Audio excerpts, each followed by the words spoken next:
A gente tem aqui, posso dizer que são duas lendas, duas figuras importantíssimas para a história do que a gente está fazendo hoje aqui. Eles carregam muitas mudanças, muitos momentos importantes da coquetelaria brasileira, que é uma coisa que eu acho que a gente tem que começar a falar mais hoje em dia. E essa palestra, Décadas de Balcão, tem como intuito a gente ouvir deles como foi trabalhar no bar na década de 80, na década de 90, nesse momento que a gente vive hoje, o que mudou, o que era mais difícil, como eram os clientes, o que se servia.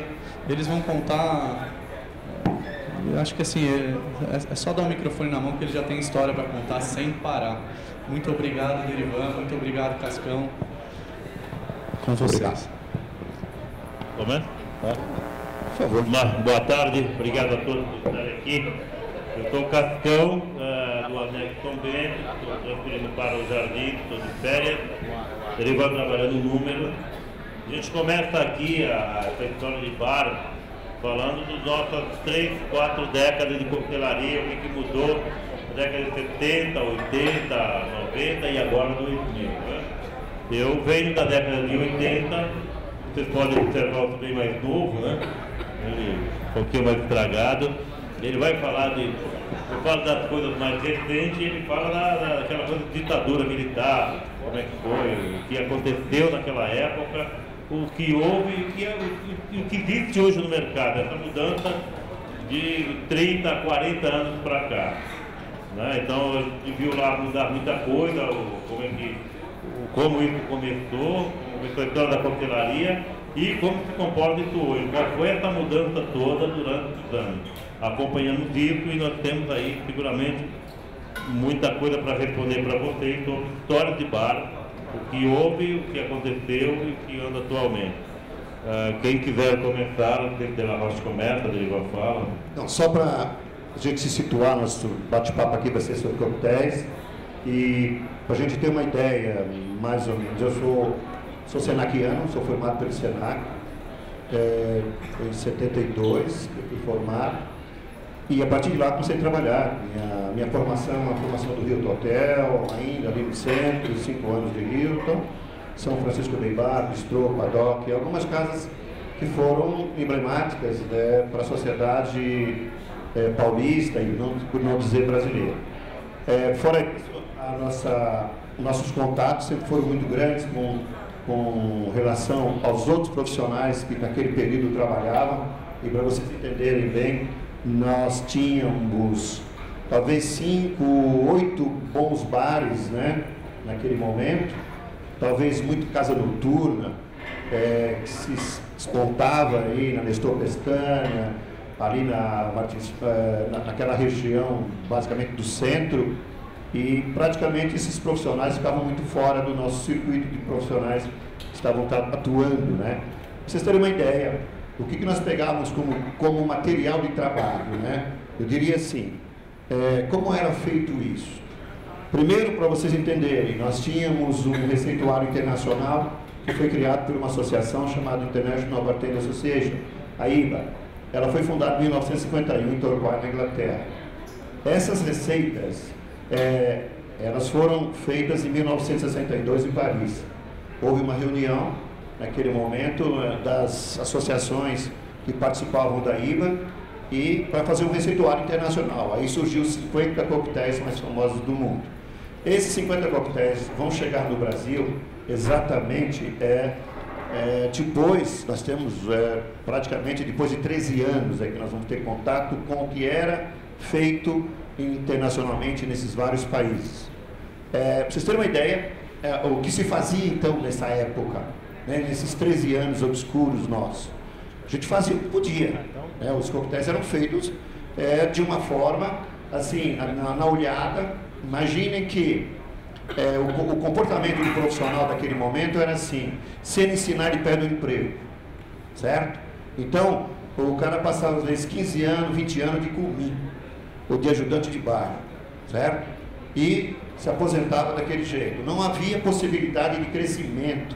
Nós não tínhamos a menor chance de crescimento naquele momento, porque ninguém queria ensinar.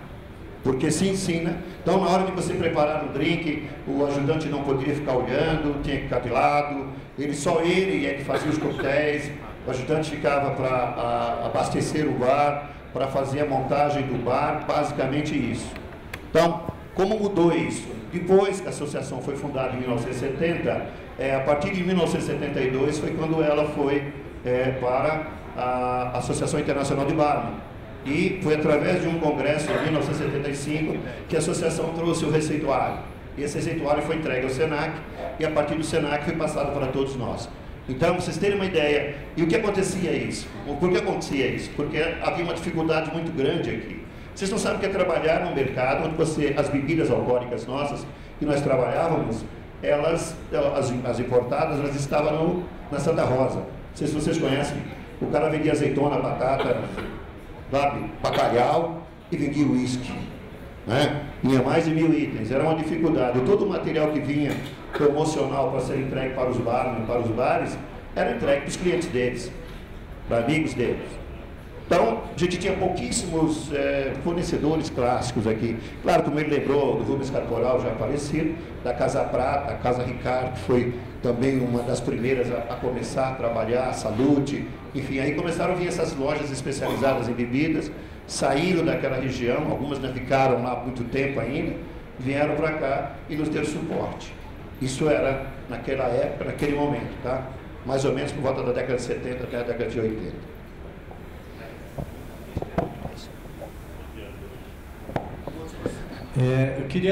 Eu tenho uma pergunta, uma curiosidade enorme, assim. Se você pudesse citar quais eram os 5, ou de repente até mais, os 5 drinks que foram mais consumidos na década de 80,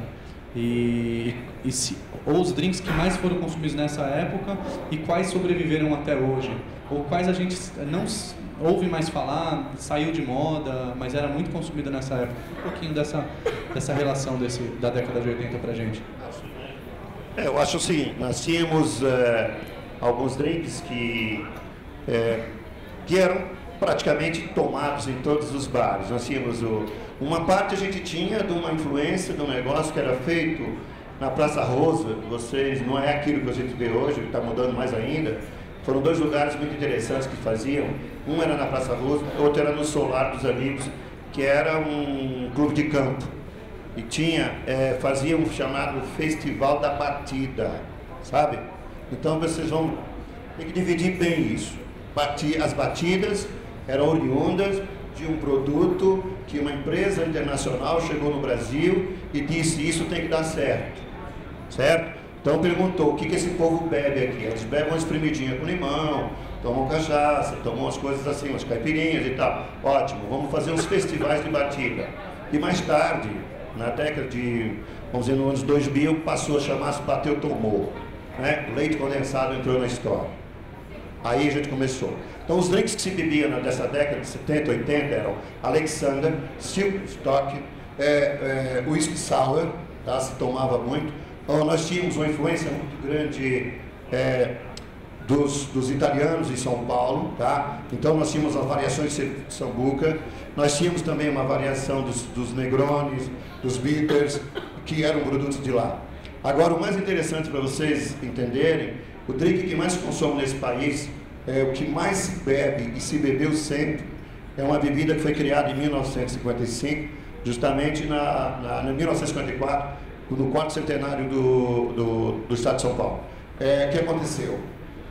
Uma família italiana veio para o Brasil, produziu o seu produto aqui e fez a seguinte pergunta: o que esses caras bebem? E a partir daí foi numa rua Erval, lá no Belém, numa empresa de vidro, e fez um copo. O copo era grande, cheio de medida, aonde embaixo iria a cachaça e em cima iria o produto dele. E a partir daí estava criado o danado do rabo de galo.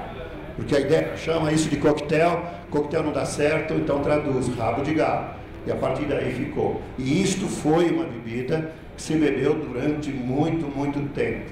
Tá? As pessoas de terno, gravata, como era de tudo isso aqui, você tem a ideia, a nossa principal conselheira de Espiriano, né? O nosso melhor bar aqui estava no Hotel Esplanada, que fica atrás do Teatro Municipal. A nossa melhor casa de chá era no Casa Inglesa, Ângulo Inglesa, que nós chamamos depois, mais tarde, de Mapping, né?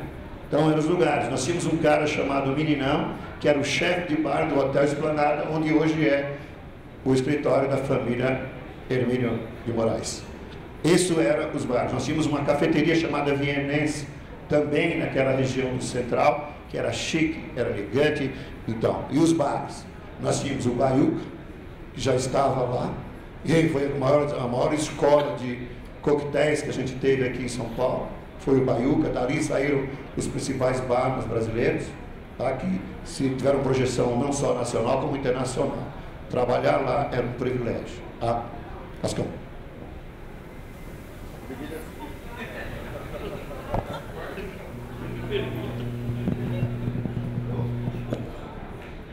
Eu queria saber como é que vocês enxergam essa evolução desde que vocês começaram com o bar.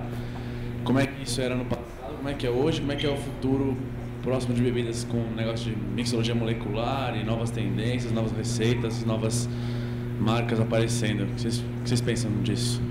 É uma surpresa, né? Molecular. Vamos falar de uma bebida clássica Martini há 20 anos atrás, todo mundo conhecia, todo mundo bebia, mas se hoje você falar daquela época, o Dirt Martini, eu saí correndo, ninguém sabia o que era isso, né? Você imagina chegar ao mundo molecular de hoje, você faz pintura, onde tem pessoas aqui, eu não é bem a minha área, eu sou um barman clássico, né? Eu estou virado para o mundo dos Martinis, onde tem uma história disso. Agora, a mudança foi muito grande, né? Daquela época para cá. E Derivan não falou de um grande coquetel onde eu trabalhei numa casa por nome Horse Snack, que era na Avenida Juscelino Kubitschek, onde se preparava ali, servia 80 Horse Snack por noite. Eu dava o nome da casa. Esse coquetel não existe mais porque não tem mais ginger ale aqui no Brasil. Eles estão trazendo de volta agora. Veio depois disso os martinis contemporâneos, né? Veio a década de 90 com Sex on the Beach, Cosmopolitan, essa coisa toda. Nada disso se fazia naquela época, né? Então isso já foi uma mudança que aconteceu na década de 90 e aí entrou os anos 90, os anos 2000 com o mundo dos martinis, né? Nós temos história com essa coisa toda de martini, foi uma mudança muito grande. E molecular, não se sabia nem, não se imaginava nem o que seria isso naquela época. Ninguém imaginava o que seria molecular, o que é celular, o que é internet, quem quer saber o que era internet, celular. Isso pra gente era um palavrão, o telefone era uma ficha de orelhão, todo mundo sabe. Imagina, quis imaginar o que era bebida molecular. Então o mundo também não podia continuar daquele jeito, né? Uma mudança muito grande que veio, graças a todos que fizeram chegar até o dia de hoje. E hoje tem bares em São Paulo que tem coquetéis exclusivamente com coquetelaria molecular. Essa foi a grande mudança e acredito que não vai parar por aí, deve vir mais mudança futuramente. Até o ano 2000 deve ter muita surpresa chegando, não para, né? Cada dia que passa tem novas cada vez mais, né?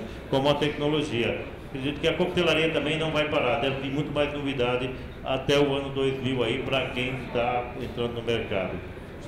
Para vocês entenderem uma coisa, dividindo essa parte, nós tínhamos assim, como eram os provedores nossos, a indústria de bebida, ela demorou muito para vir para o Brasil, tá? Então assim, a gente tinha algumas coisas aqui. Nós tínhamos o grupo de vermutes que já estavam aqui, que era Cinzano e que era Martini, Rossi. Nós tínhamos Bacardi já instalada lá em cima no Nordeste. Nós tínhamos a Sigla no Rio de Janeiro, a Teacher veio logo em seguida, estava no Rio de Janeiro. Então a gente tinha assim, para você falar com uma indústria de bebida, você levava em média de 15 dias.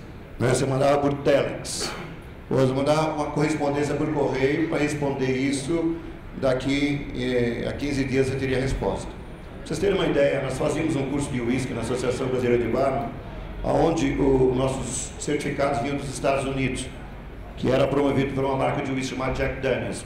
Quando nós fazíamos a relação do curso, dos alunos, tudo, nós íamos num hotel chamado Eldorado, em Higienópolis, e mandava por telex a relação dos alunos. O curso terminava e o certificado não chegava. Vocês entenderam a dificuldade que a gente tinha? Para você falar com a indústria de bebida era uma dificuldade muito grande. Hoje eles estão todos aqui, todos.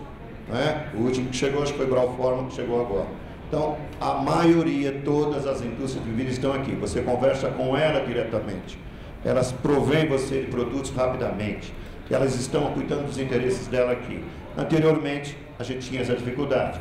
Então, a gente tem mais acesso a produtos, mais acesso à tecnologia. Todo o nosso bar era montado com coisas que sobravam da cozinha. Não existia... Nós tínhamos um bar supply em São Paulo, que hoje não existe mais, que estava ali na Noite Tietê, e que supria a nós de decorações, alguns equipamentos especiais para a gente utilizar no bar. Era uma dificuldade muito grande. Hoje nós temos um pouco mais de acesso a isso. Podemos buscar um pouco mais de tecnologia fora, ou nós mesmo aqui dentro podemos ter algumas coisas, tá? Vocês imaginem que a dificuldade era extremamente, muito grande, muito grande. Nós tínhamos uma empresa que produzia um copo especial aqui que chamava Reinoso, ficava lá no Belém, que não faz mais, acho que nem produz mais, que era Cristalaria Reinoso, que fornecia os grandes hotéis de São Paulo e fornecia para os grandes bares e restaurantes de São Paulo. Era o maior provedor de copos especiais. E acabou. Hoje você tem americano, alemão, suíço, austríaco, você tem vários tipos de cristais à sua disposição. O que mudou, tudo isso colabora. Uma outra coisa, você tem uma ponta de informações que é a internet, você tem uma gama maior de livros, de possibilidade de leitura, possibilidade de intercâmbio, você tem acesso a informações maravilhosas, rápido, de ponta. Nós, para termos acesso a informações, tínhamos que ir a fábricas, tínhamos que visitar as fábricas, falar com os técnicos. Era uma dificuldade muito grande para você acumular informações. Hoje está mais fácil. Hoje você cria um coquetel ou você quer buscar coquetéis na internet. Ok? Fala, Basta. Vem, seu Padre. Bom,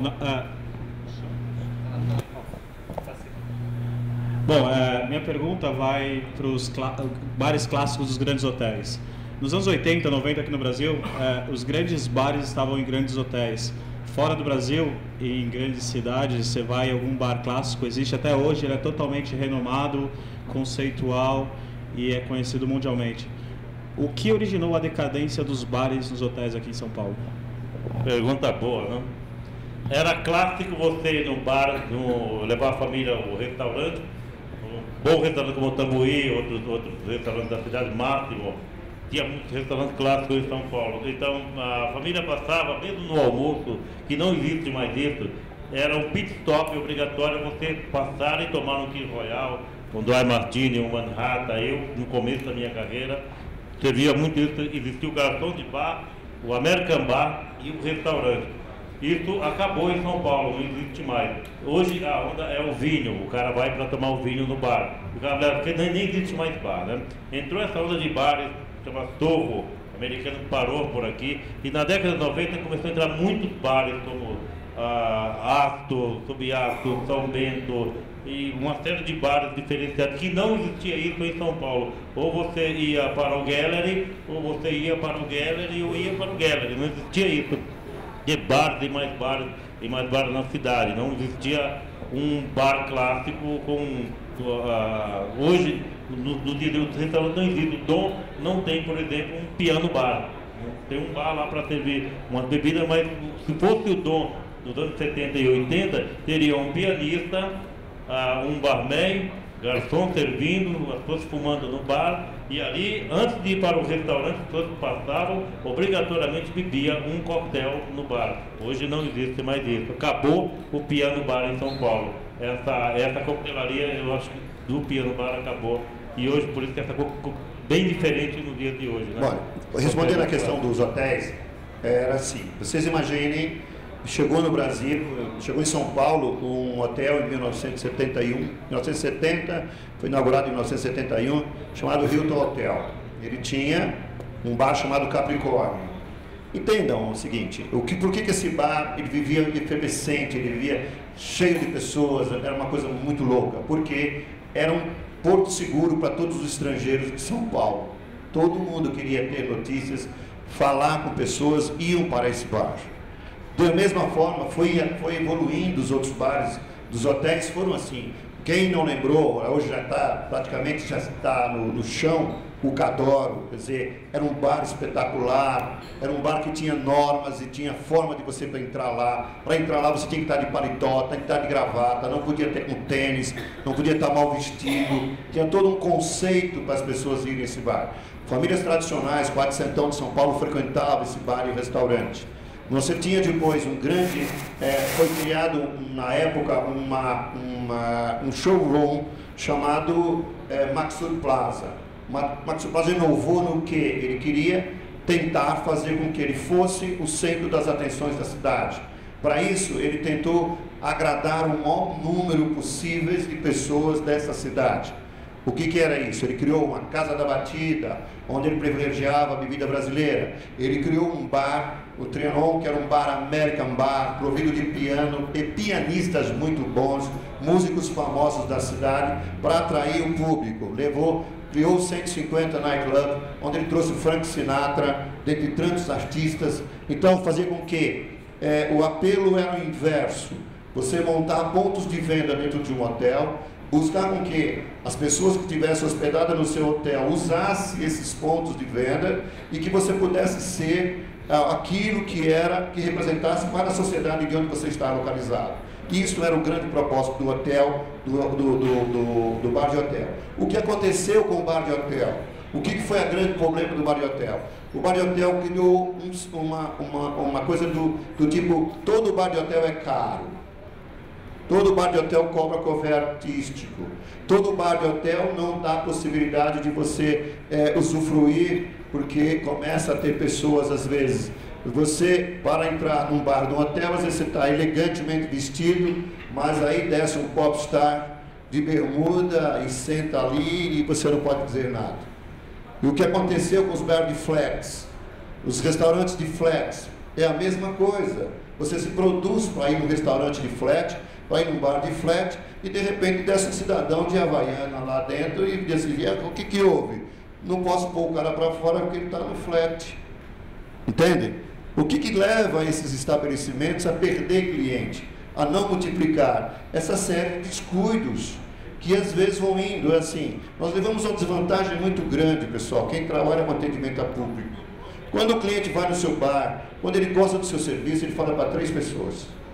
Quando ele não gosta, ele fala para 10. Entendem isso? Por que há uma decadência dos bares, dos hotéis? Porque primeiro ficaram caros, abusivos, certo? Depois porque acabou-se o quê? Os empresários mudou completamente o serviço de bares dessa cidade, do Brasil inteiro. Nós tínhamos restaurantes e bares que eram de família, o cara nasceu ali, cresceu e vai ser dono da casa. Hoje nós temos banco, construtora, nós temos grandes mega empresários montando estabelecimentos. O que aconteceu? Deu-se uma conotação profissional a esses estabelecimentos. Entrou investimentos altos, trazem grifes internacionais que colocam no Brasil. Obviamente faz com que a procura, você tenha mais facilidade de ir a lugares muito mais chiques, sem necessariamente ter que viajar. Eles estão aqui. Então, e o hotel foi se diminuindo isso. Então, a possibilidade de você ter hoje grandes lugares para frequentar é muito, mas também eles vêm e vão. Porque é negócio. O negócio não está chegando no patamar que eles querem, fecha, vira quitanda, vira qualquer coisa, certo? Isto é o que acontece hoje. Você vê bares que sobrevivem a 2 anos, 3 anos e depois desaparece. Por quê? Os investidores sentiram que está na hora de migrar aquele capital para outra área, ou para outro negócio, ou enfim, certo?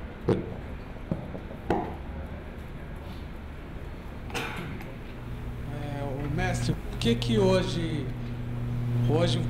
o barman, o bartender, ele é muito meio que... Ele não é tão respeitado como ele era antigamente. Hoje está tudo muito tão fácil, o acesso à bebida, à informação, e muito mais fácil do que antigamente, igual o senhor falou. Mas hoje, às vezes, eu sou chefe de um bar, eu tento ser ao máximo o melhor, eu amo a minha profissão, mas assim, eu ainda perco muito, às vezes, um DJ de garagem ou uma banda de garagem, e está sendo muito difícil você tentar construir isso de novo. Eu digo assim, um bartender de casa noturna, de balada, você não consegue ser tão bem visto assim, não. O DJ, ele é o show da casa. O barman, ele ainda não é. Pô, mas sou eu que estou fazendo aquele mega drink, aquele receituário bacana, sou eu que tô dando alegria pro cliente. Não, mas eu ainda paro nisso, eu ainda esbarro nisso. Por que hoje tá assim? Vou explicar para você uma coisa muito clara. Normalmente o pessoal que monta estabelecimento, monta bares, eles têm um cuidado muito interessante com a decoração, com o arquiteto que vai fazer, contratam pessoas de altíssimo nível para dar um upgrade ao estabelecimento. Isso é muito interessante, isso é maravilhoso, eu acho que isso vale a pena fazer isso. Só que uma coisa, eu retrato às vezes situações de empresários, mais ou menos como aquele cara que compra um jatinho e pega um motorista para dirigir, que é mais barato, entendeu? Então é o que acontece às vezes com profissionais. Ele monta um bar de coquetéis, ele precisa que o coquetel seja o cartão de visita dele, que seja a coisa mais expressiva da casa dele, e na hora disso ele pechincha. A hora de pagar o profissional, de remunerar o profissional à altura, ele acha que aí é caro, esse profissional é caro, mas é esse profissional que vai dar resultados, é esse profissional que vai fazer com que dê um retorno do capital que ele investiu ali. É através disso, ele montou um bar que vai ter que ter um barman que venda o drink, que promova o drink e, consequentemente, promove a casa. O que eu acho hoje é o seguinte: quem sobreviveu todas essas décadas trabalhando no bar sabe que nós não estamos na era de ganhar dinheiro. Não é aí. O que nós temos que fazer? Não ficar se lamentando. Você acumula determinadas informações na sua vida. Eu faço isso como eu sou. Todas as pessoas, que às vezes algumas pessoas que eu me encontro, mas coquetel ninguém bebe mais, agora eu não sei. Eu falei, bom, eu não sei de que país o senhor vem, que planeta o senhor está, porque na minha vida profissional até hoje sempre eu escuto, mas o coquetel ninguém bebe mais. Aí eu tenho uma carta no meu bar que começou com 30 coquetéis e está com 70. E ainda ninguém bebe. Se bebesse eu não fazia. E aí falta copo, e falta tudo, porque as pessoas bebem drink. Então, assim, e a vida inteira é assim. E parece que é comigo só. Não, é com todos nós. E uma coisa é certa, gente. O importante para nós é assim, você precisa trabalhar num local que tem um balcão. Você precisa ter um balcão bom. Bom, você vai ter um balcão bom. Mas saiba que você não vai ser remunerado à altura que você quer. Sabe o que você tem que fazer? Acumulou informações? Tem várias pessoas tentando abrir bares, tem capital para isso, tem possibilidade disso e não tem know-how que você tem. Empreste os seus conhecimentos a essas pessoas. Venda esses conhecimentos. Seja um consultor, monte carta de cardápio, dê treinamento, faça fortalecimento de marcas, vá para o mercado, sem largar o bar.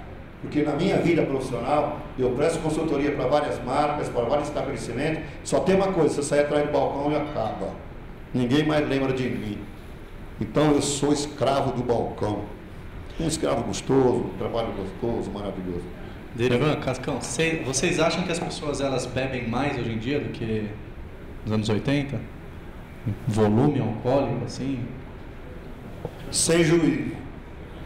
Nós temos isso aí, pessoal meio sem juízo.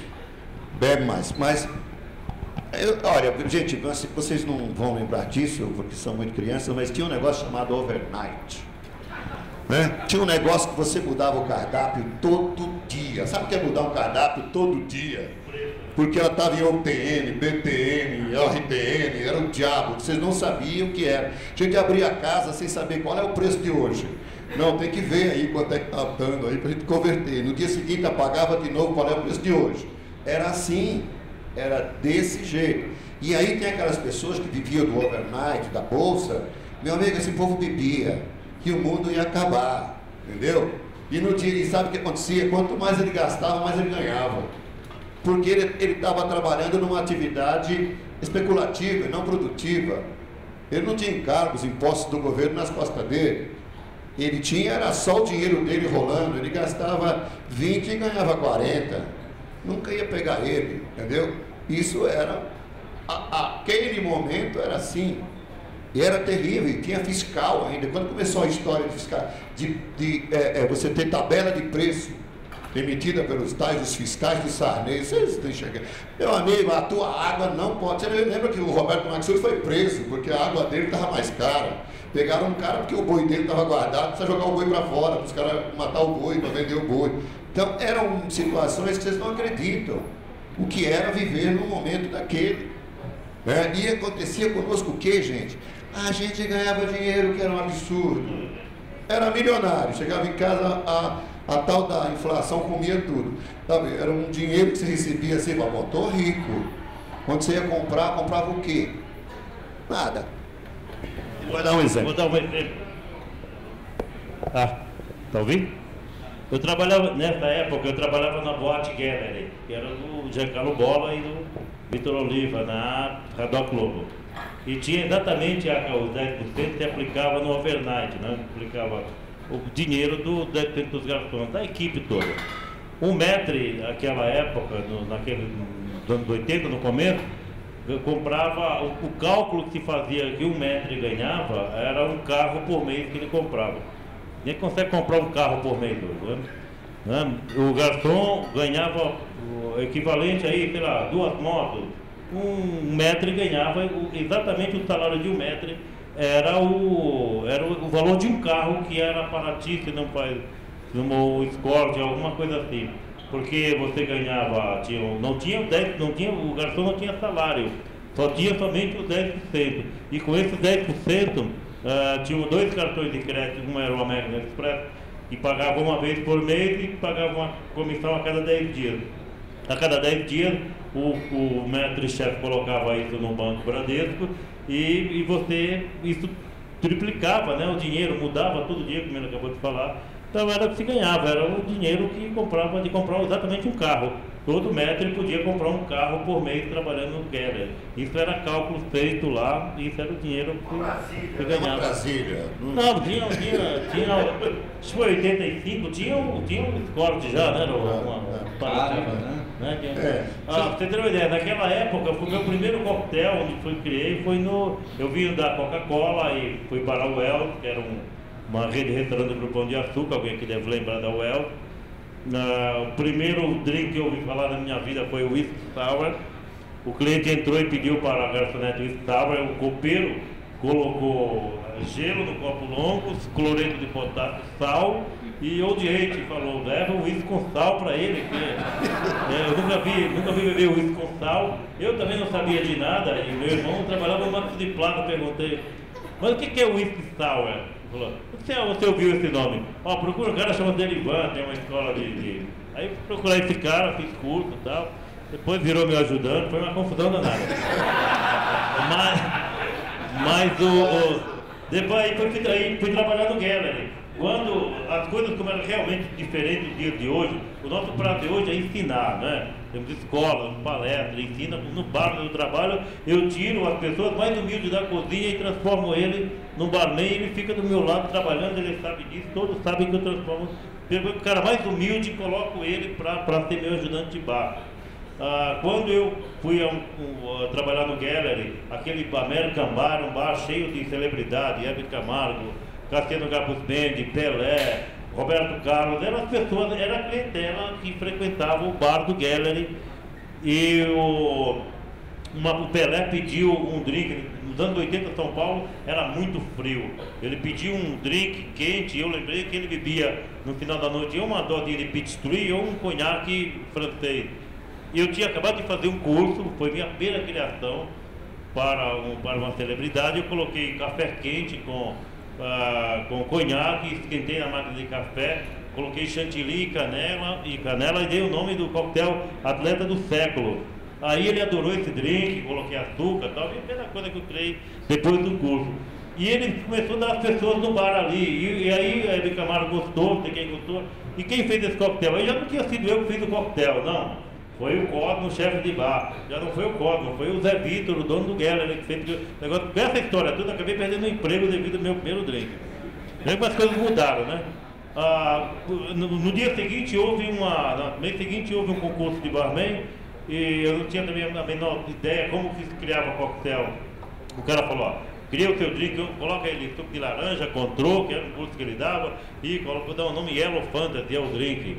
E para mim a felicidade do Giancarlo Bolla foi o meu júri. Falou, ficou horrível o negócio. Ele falou assim, como é o teu nome? Cascão, tem nome de gente e tal, mas são as críticas.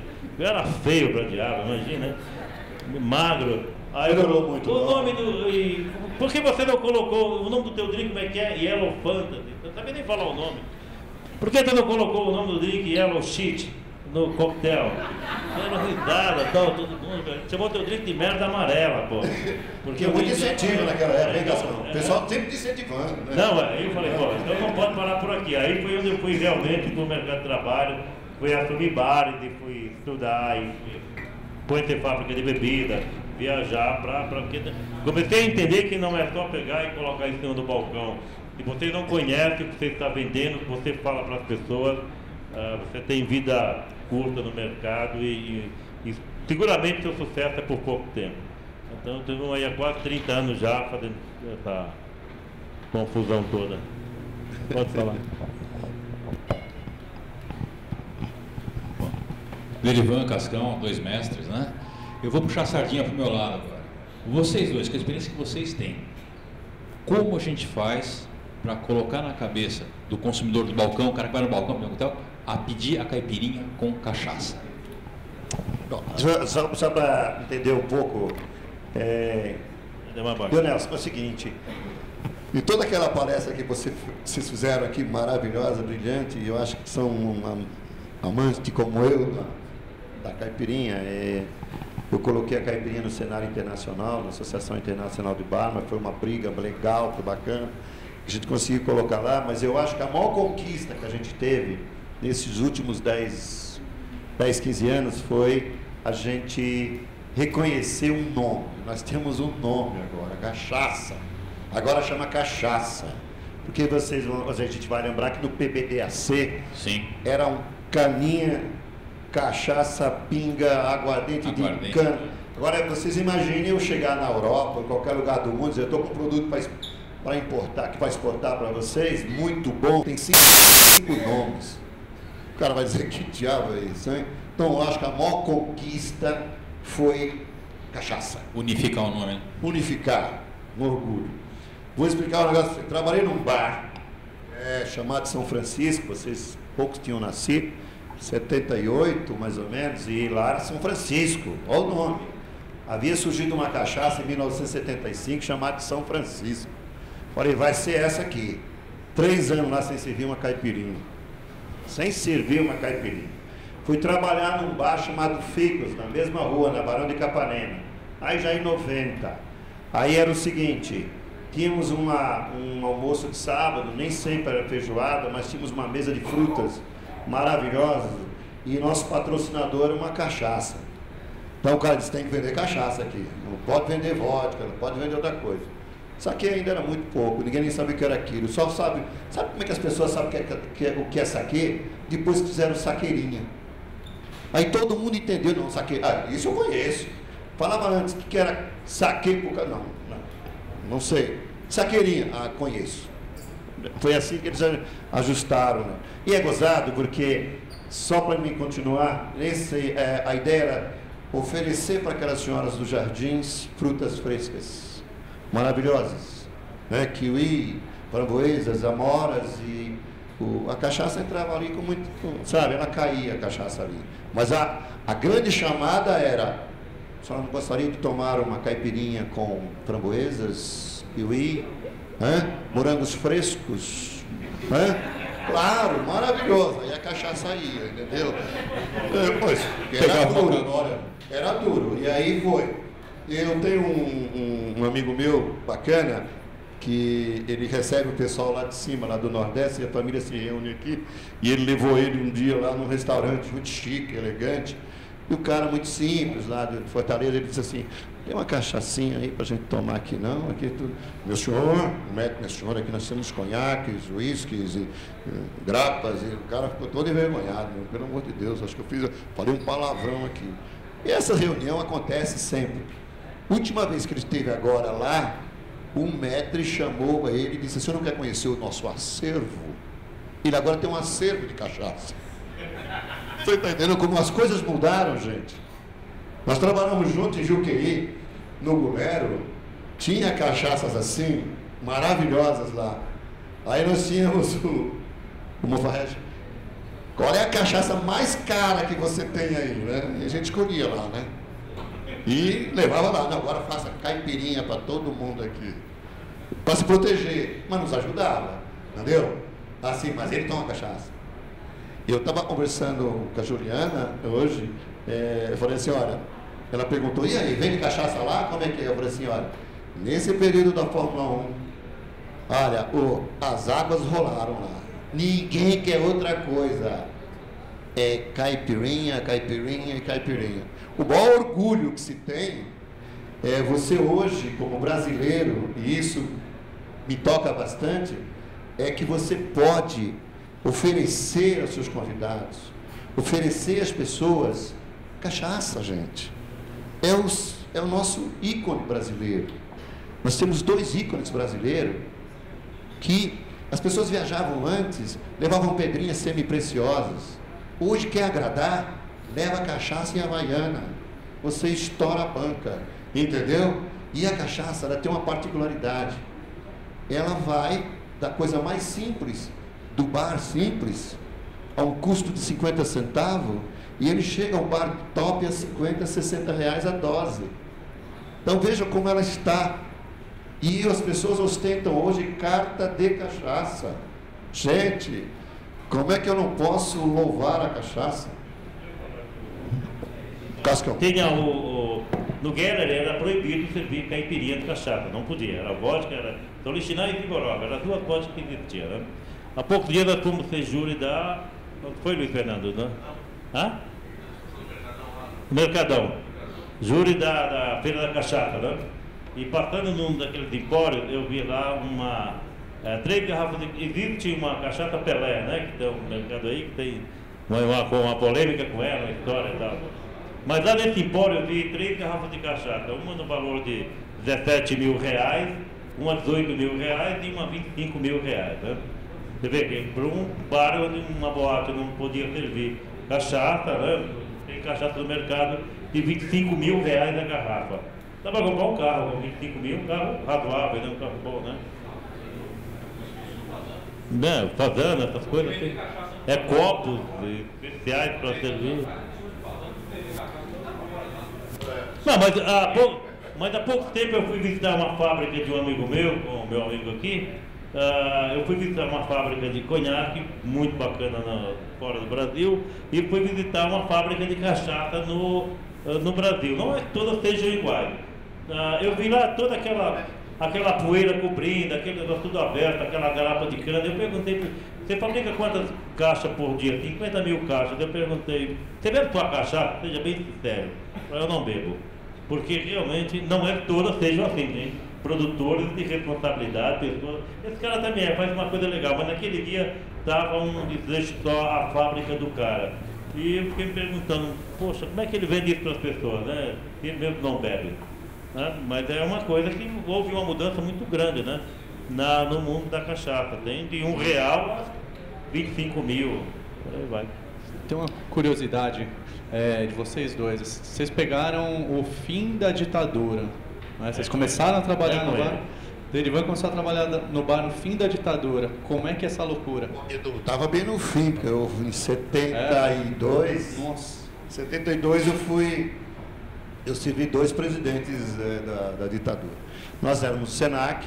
No Senac nós tínhamos um homem brilhante lá, que era José Papa Júnior, que era nosso diretor na época. E vocês entenderam o mecanismo disso? Nós fizemos um evento aqui para o General Monteiro, aqui na Rua Venezuela, onde era o QG do Segundo Exército, e nós tínhamos que apresentar toda uma documentação para o DOI, ou COI, eu não me lembro qual era o DEIC, ou um organismo desses malucos. Nós tínhamos que ir lá e passar por uma grande sabatina, e foi, claro, todo mundo foi lá. Alguns colegas nossos não conseguiram, mas também apareceram na escola, não desapareceram não, apareceram na escola tudo direitinho, tá? Aí não conseguiram fazer o trabalho lá, e nós fomos lá. Gente, aquilo era pavoroso. O homem saiu, ele tem os taifeiros que são todos oficiais, né? O homem saiu lá do banheiro, do banho dele com aquele roupão, isso a gente não esquece nunca mais. E ele vai receber um grupo de pessoas que iam prestar o serviço para o presidente em todas as cerimônias. Meu amigo, o homem levantou, eu estava com, aquilo não podia ser um revólver, aquilo era uma metralhadora. Ele veio receber a gente saindo do banho e veio com uma metralhadora. Sim, ele perguntou, ele falou, pode falar. Todo mundo ficou mudo. Falou o professor lá, olha, é assim, nós vamos fazer isso, e todo mundo ficou assim, ele vai nos matar. Então, era uma época muito complicada. Nos bares, gente, tinha Café de Paris, tinha aqui Scaraboc, tinha um monte de casas noturnas fantásticas aqui no centro da cidade, e esse pessoal dava carteirada, gente, que era difícil. Você sabe com quem está falando, é uma frase tranquilamente, que ela rodava no Hilton, a gente tinha isso também depois, e ficou. O maior medo que eu tive na época da ditadura foi atender um coronel. O coronel vinha de uma situação que ele tinha invadido um teatro aqui, né, uma confusão danada, e ele estava no meu balcão. Gente, eu transpirava por todos os lados, e o homem ali, e eu fazia os drinks e o povo levava. Ele bebia um uísque, garrafa na frente dele, e eu falava, o que esse homem está fazendo no meu balcão? E aí, daqui a pouco os drinks saíram e falou assim, faz um desse para mim, para ver se é bom. Eu falei, o senhor não vai gostar. O senhor não se atreva. Ele falou, o senhor está muito bem acompanhado com o seu Scott. Não, você está fazendo muito desse negócio aí, eu quero beber um desse. Eu falei, hoje eu perco a vida aqui. Olha, foi o maior medo que eu tive da ditadura, foi ali, eu fiquei perto de ouro, e aquele homem tinha um monte de gente, tudo ali em pé. Assim, já, né, ele não gostou, pronto, lá vou eu. Ali perto das pessoas, ali já entrava ali no grito. Meu amigo, não era fácil, aquela época não era fácil. E vai você cobrar a conta, vai você. Você não sabe como teve tanta gente que se aproveitou nesse momento também, que era amigo do amigo, sabe? E bebeu e comeu de graça nesse período. Era muito, muito difícil trabalhar nessa época. Mas a gente sobreviveu, riu bastante, né? E depois vieram todos os planos possíveis e imagináveis, também tentando pegar a gente. E não digo para vocês que são piores ou melhores que a ditadura, mas que eram danados, viu? Pegaram a gente de jeito que Figueiredo não, coronel. Foi o último. O general Figueiredo do Guerra, mexeram lá, um general falou que alguém mexeu com a mulher dele, e ele mandou chamar alguém, deu uma confusão grande, e esse general mandou prender todo mundo lá, e teve todo mundo num camburão daquele do exército, todo pra cadeia, foi uma confusão, pararam a rua. Mas o cara que corria mais risco deles, não era nem nós profissionais, gente, era o provador deles. Sabe, a gente... por coincidência, a Gata Azul tomava presidente, o vice-presidente. Não tem mais aqui no Brasil. O presidente tomava o presidente. Então, pegava-se a garrafa fechada, dava-se um gole pro cara aqui, ele bebia e dava um tempo. Se não morresse, pode servir. Mas a comida saía da cozinha, o provador enfiava lá a colher, provava, olhava por baixo, por cima do prato, desarrumava, chamava o chefe, arruma tudo agora, vai pra mesa. Entendeu? E o cara provava de tudo. Se o cara fizesse assim, mano, não ficava um vivo. Ali. Bom, mas os dias bons são hoje mesmo, hoje que todo mundo é feliz nos bares, que bebe, é que naquela época, isso aqui é antigo, isso é do tempo que o Roberto da Cruz ainda era viado. Isso tinha tempo pra burro e tal.